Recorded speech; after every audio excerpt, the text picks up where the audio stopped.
bumili ng pregnancy test, tapos ang guhit, iba naging checkered na. Confirm, may ganyan, di ba? Nag-aalala, tatawagan yung boyfriend. Ano gagawin natin?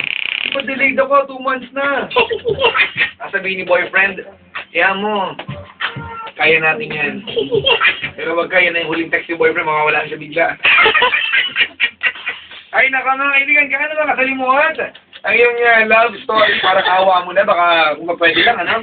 Ay, ikaw ay tumutok lamang sa atin. Ang ating number tonight, 8326171. Ulitin ko lamang, ha? 8326171. At mga kaibigan, nag-promise ako last night na meron po tayong 3 weeks. Diba?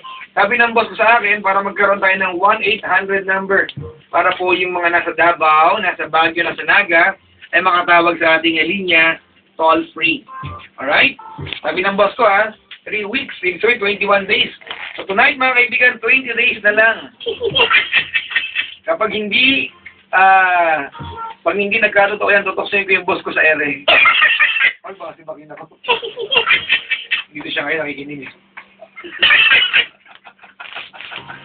Ay, nako. Aga pa, no? 8:55. Mga gawin mo ngayon. Para mahaba-haba.